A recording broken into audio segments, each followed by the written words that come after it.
नमस्कार। आज ये कुमाऊनी खान पान श्रृंखला में मैं आज कोजागर पुनी छू। आज कोजागरी पौर्णमासी है, जिसको शरद पौर्णमासी भी कहते हैं और वाल्मीकि जयंती वाली पौर्णमासी भी है ये। इस दिन हमारे कुमाऊँ में जिस प्रकार का खान पान होता है, व्रत होता है, वैसे सभी लोग व्रत करते हैं। तो जो प्रसाद बनता है उस श्रृंखला आज से शुरू कर रही हूँ मैं।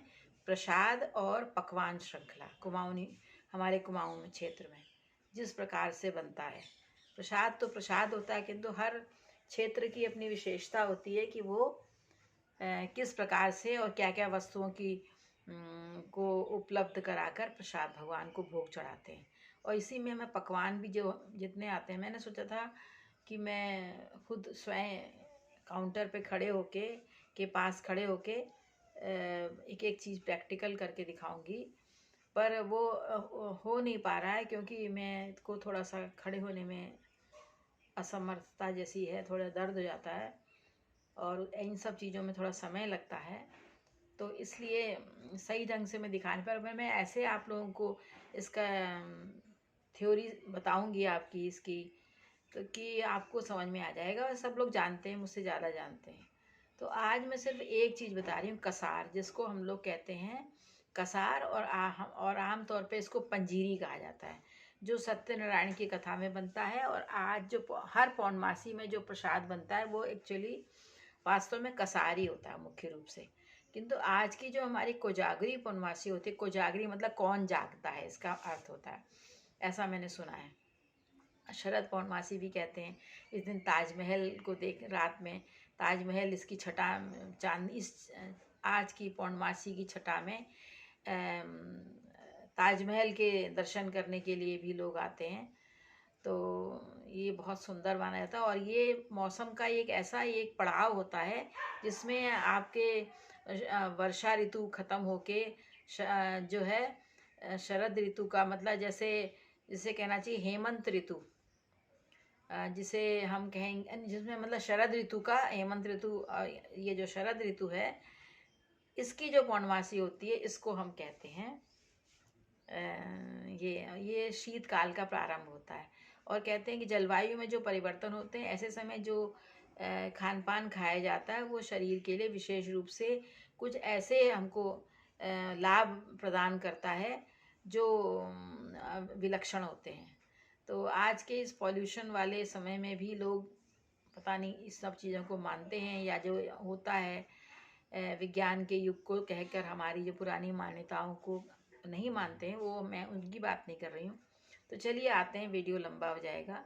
हम मुख्य रूप से आज ये जो कोजागरी पौर्णमासी है और या शरद पौर्णमासी या वाल्मीकि जयंती वाली जो पौर्णमासी है, इसमें क्या करते हैं कि हमारे यहाँ जैसे कि हर पौर्णमासी में विष्णु भगवान का पूजन होता है।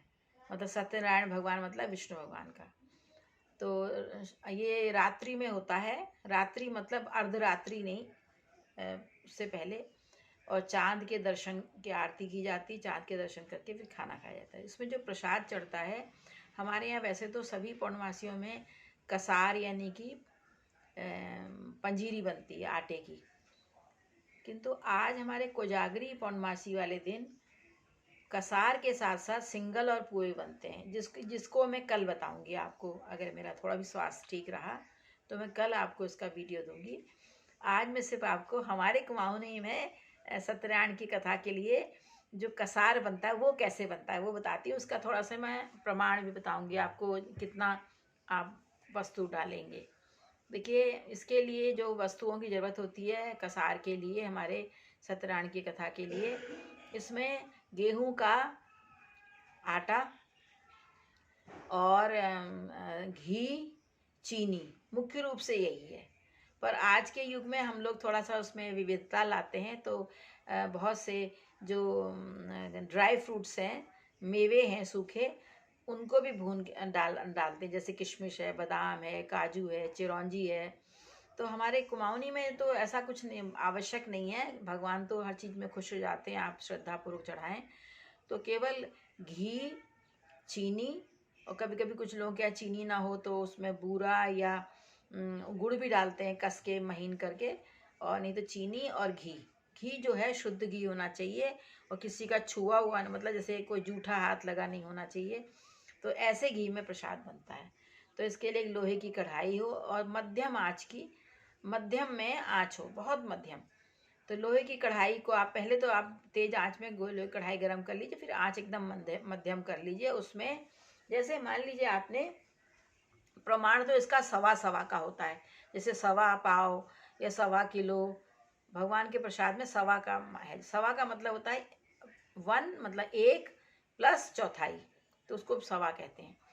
पर अब जैसे हम अभी बताने जा रहे हैं, कटोरे के हिसाब से बता रहे हैं। जैसे मान लीजिए इतना बड़ा आपका बोल है, इतना बड़ा बोल है, इतना बड़ा वो कटोरा है, तो उस कटोरे के लिए आपको पौन कटोरा घी चाहिए।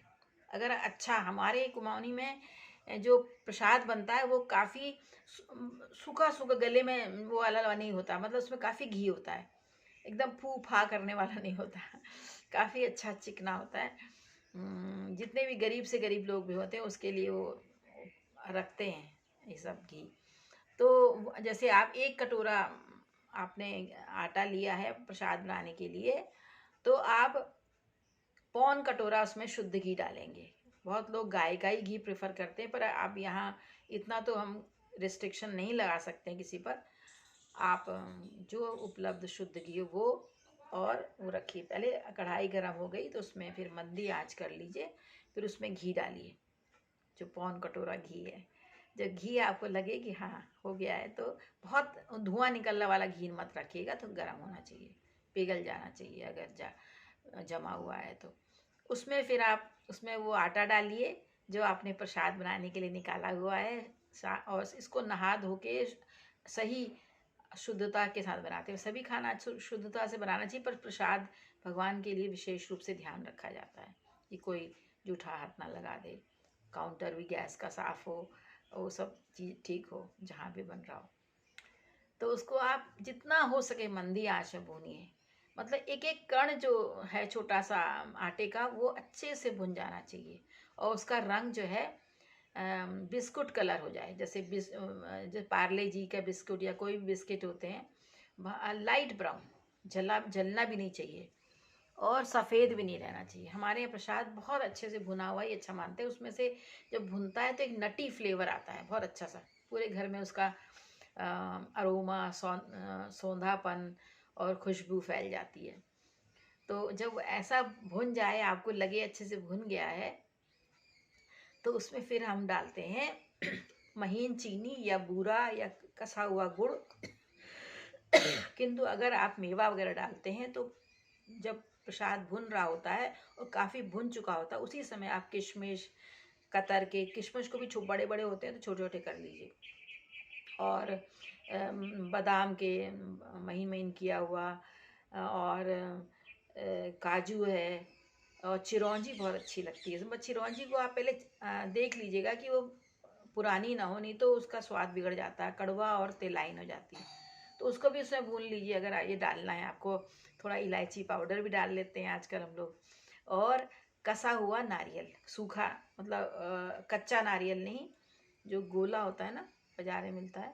हमारे कुमाऊनी में तो हर उत्सव में गोला जरूर चढ़ता है, और शादी ब्याह उपनयन संस्कार सभी में दिया भी जाता है गोला। और तो उसको भी कस के उस समय डाल दीजिए, और अच्छे से वो भी भुन जाता है। जब वो भुन गया तो फिर उसमें आप चीनी डाल दीजिए, लास्ट में डालते हैं चीनी, मतलब। और चीनी डालने के बाद थोड़ी देर ऐसे करिए और आंच बंद कर लीजिए, और फिर अच्छे से भूनिए, क्योंकि नीचे कढ़ाई तो गर्म रहती है, तो नीचे से जल जाएगा। जब बहुत अच्छी तरह से आपको लगे कि हाँ ये हो गया है, तो फिर उसको एक सुंदर साफ सुथरी चौड़ी कढ़ाई में, या अच्छा सा कोई बर्तन है आपका, उसमें उसको रखते हैं। ऊपर तुलसी के पत्ते, तुलसी बहुत प्रिय होती है विष्णु भगवान जी को, वो रखते हैं उसकी मंजरी सहित, तुलसी की अगर मंजरी उपलब्ध हो जाए, और कोई फूल भी रखते हैं। ये सब रख के वो भगवान के आगे रखा जाता है। ये मुख्य नैवेद्य होता है सत्यनारायण कथा का भी। और आज कोजागरी पूर्णिमा, पर कोजागरी पौर्णमासी में हमारे यहाँ पुए और सिंगल भी बनते हैं। इसको मैं कल बताऊंगी, अगर मैं ज़रा भी ठीक रही तो मैं आपको बताऊंगी, और बताइएगा ये आपको कैसा लगे। और आप लोग लाइक मुझे देते हैं, मैसेज बड़े अच्छे अच्छे देते हैं, किंतु यूट्यूब में मैं ये चैनल अपलोड करती हूँ, जब मैं भेजती हूँ तो उसमें उसमें लाइक कम होते हैं। 50-60 लाइक हो जाएंगे, मतलब ऐसे तो लगता है कि बहुत लाइक मिलेंगे, जो मैसेजेस आप लोग लिखते हैं वॉट एवर। तो आप उसमें जाके मुझे लाइक करिए, अगर आप उचित समझें। कोई पैसा इसमें लगता नहीं है। जिन्होंने सब्सक्राइब अब तक मेरा चैनल पिटार नहीं किया है उसको भी कर दीजिए। आज मैं पुनः उसका लिंक भेज दूंगी। और इसके अलावा दूसरों को बताइए, उसकी चर्चा कीजिए कि ऐसा ऐसा एक यूट्यूब में हम बताते हैं, और शेयर भी कर दीजिएगा उसको। तो आप बताइएगा कि मैंने कैसे बताया। मैंने पूरी कोशिश की है कि इसकी थ्योरी जो है मैं अच्छे से बता दूं। कभी मौका लगा, ईश्वर ने चाहा, तो मैं प्रैक्टिकल करके भी आपको बताऊंगी। और आज मुझे बताइएगा कैसा लगे। अभी थोड़ी देर में आपके पास आ रहा है मेरा एपिसोड, इसको आप देखिएगा। मैंने गलत तो नहीं बताया कहीं कुछ। अच्छा, एक चीज़ मैं और बता दूं, कई बार हम लोग ऐसे प्रसाद बनाते हैं और बहुत सारा, अगर वैसे तो प्रसाद इतना स्वाद होता है भगवान का चढ़ा हुआ, वो बचता नहीं है, बांटा भी जाता है। बांट के खाना अच्छा माना। इसके ऊपर बताशे भी रखते हैं हम लोग चढ़ाने में। बताशे शगुन के माने जाते हैं। तो जैसे बच गया, मान लो आपने कभी ऐसे ही बनाया प्रसाद के रूप में चढ़ा दिया, किंतु कोई वैसा नहीं है कि खूब सारा बना के रख लिया अच्छे से आपके पास समय। तो इसको आप अच्छे से एयर टाइट ठंडा होने पर रख दीजिए। और कभी अचानक बच्चों को हलवा खाने का मन हो तो तुरंत गर्म दूध, और मैं खौलते हुए दूध में डाल के, या इसको डाला कढ़ाई में, इसके ऊपर खौलता हुआ दूध डाल दिया, या पानी आपको ठीक लगे तो पानी। हम लोग ऐसे हलवा दूध में ही डालते हैं। तो वो डाल के खूब अच्छे से क्या, तो आटे का हलवा बढ़िया से तैयार हो जाता है। ऊपर से आप थोड़ा सा घी और डाल सकते हैं जब हलवा है तो। ये तो मैंने ऐसे ही आपको एक बताया तरीका। एक कभी अचानक कोई बच्चों का मन हो जाता है घर में, जब समय नहीं होता, तो ऐसे भी आप बना के रख सकते हैं इसको। ये महीनों महीनों ख़राब नहीं होता है। ठंडा करके रखिएगा और फ्रिज में रखिएगा। नहीं तो बाहर ना थोड़ी कभी कभी घी की घियन टाइप की हम लोग बोलते हैं आवाज़ आती है, वो मत करिएगा। अच्छा, नमस्कार, सबका दिन शुभ हो। और सबको ये त्यौहार, ये हमारा त्यौहार, हाँ इस दिन मैं बता दूं आपको, हमारे यहाँ दोहरे लक्ष्मी और नारायण दोनों के पौ दिए जाते हैं आज भी। और वो बड़ी एकादशी अब जब आ रही है, देव उठनी एकादशी, उस दिन भी। तो ये, और अल्पना तो बनती ही है। तो ये हमारा आपको एक तरीका बता रहे हैं। अच्छा, नमस्कार।